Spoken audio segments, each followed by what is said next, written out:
राष्ट्र सर्वप्रथम, राष्ट्र सर्वप्रथम, राष्ट्र सर्वप्रथम, राष्ट्र सर्वप्रथम। राष्ट्र सर्वप्रथम की बात ललित सुमन के साथ कार्यक्रम में आप सभी राष्ट्रवासियों का हार्दिक स्वागत है। मुख्यमंत्री योगी आदित्यनाथ ने केंद्र सरकार द्वारा जारी बजट पर सरकार की आधिकारिक प्रतिक्रिया दी। उन्होंने बजट को सर्वस्पर्शी और समावेशी बताया और बुनियादी संरचना पर केंद्रित इस बजट से उत्तर प्रदेश को सर्वाधिक लाभ होने की भी बात कही। जैसा कि आप जानते हैं, कल केंद्रीय वित्त मंत्री जी ने अमृत काल का एक पहला बजट प्रस्तुत किया है।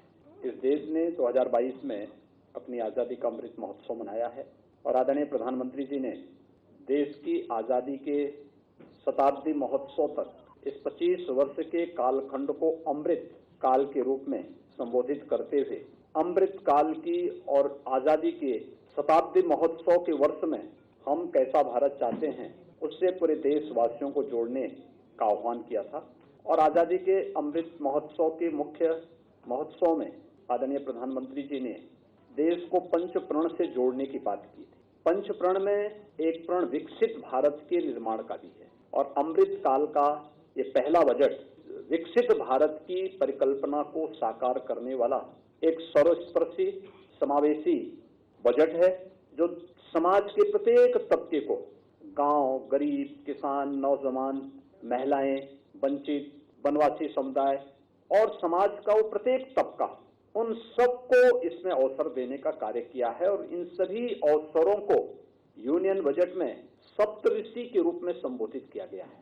यानी इस तरह से भारत ने अपनी पूरी व्यवस्था को मार्गदर्शक के रूप में सप्तऋषियों के रूप में लिया है। वे सप्तऋषि भारत की व्यवस्था के आधार शिल्पी रहे हैं, जिनके मार्गदर्शन में भारत की सनातन परंपराएं पली बढ़ी, आगे वैश्विक मंच पर भारत को विश्व गुरु के रूप में स्थापित किया। ऐसे ही सप्तऋषियों ने भी के ही मार्गदर्शन में सारे कार्य हुए थे और सप्तऋषि के रूप में मार्गदर्शन करने के लिए 7 महत्वपूर्ण मुद्दों को लेकर के, जिसमें इंक्लूसिव डेवलपमेंट यानी एक समावेशी विकास का मॉडल खड़ा करना, रीचिंग द लास्ट माइल यानी अंत्योदय की परिकल्पना, अंतिम पायदान पर खड़े हुए व्यक्ति के लिए शासन की योजनाओं का लाभ देना। आपने देखा होगा कि कोरोना कालखंड में पिछले 3 वर्ष से लगातार 80 करोड़ लोगों को प्रधानमंत्री गरीब कल्याण अन्न योजना का लाभ मिल रहा है और प्रधानमंत्री गरीब कल्याण अन्न योजना का लाभ अगले 1 वर्ष के लिए और बढ़ाने का कार्य हुआ है। 2 लाख करोड़ रुपए सालाना इस पे खर्च होता है। यह भी इस योजना का इस बजट का एक महत्वपूर्ण हिस्सा है। इंफ्रास्ट्रक्चर एंड इन्वेस्टमेंट, अगर हम 2013-14 की तुलना में भारतीय रेल के बजट को देखें, इसमें 2,40,000 करोड़ रुपए का प्रावधान किया गया है। 2013-14 की तुलना में 9 गुना अधिक है।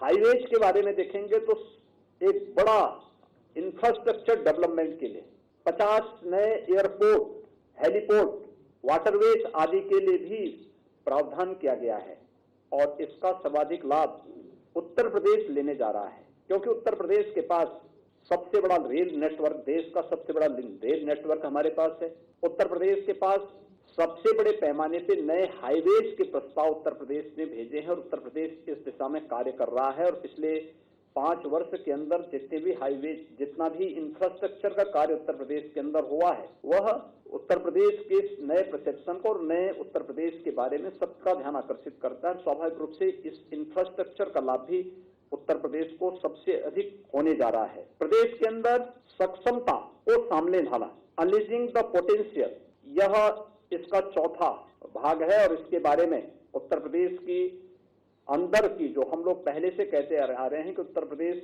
अनंत संभावनाओं वाला प्रदेश है। दुनिया के अंदर भारत के बारे में कहा जाता है, पूरी दुनिया आशा भरी निगाहों से भारत की तरफ देख रही है और देश के अंदर उत्तर प्रदेश के लिए संभावनाएं हैं।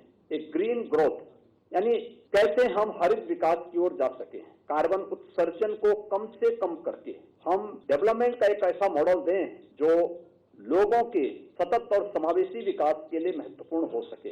उस प्रकार के मॉडल को, चाहे वो एनर्जी के क्षेत्र में आप देखें, रिन्यूएबल एनर्जी का हो, हाइड्रोजन एनर्जी का हो, या फिर खेती किसानी के क्षेत्र में आप देखेंगे तो विषमुक्त खेती के लिए प्राकृतिक खेती को बढ़ावा देने का कार्यक्रम।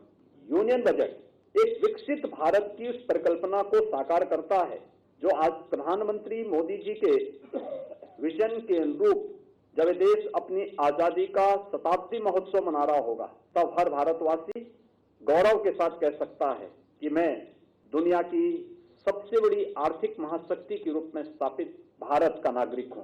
राष्ट्र सर्वप्रथम की बात ललित सुमन के साथ कार्यक्रम में हम आपसे आज यहीं विदा लेते हैं। अन्य खबरों के लिए आप बने रहें। राष्ट्र सर्वप्रथम, वंदे मातरम, जाग उठा है भारत। राष्ट्र सर्वप्रथम, राष्ट्र सर्वप्रथम, राष्ट्र सर्वप्रथम, राष्ट्र सर्वप्रथम।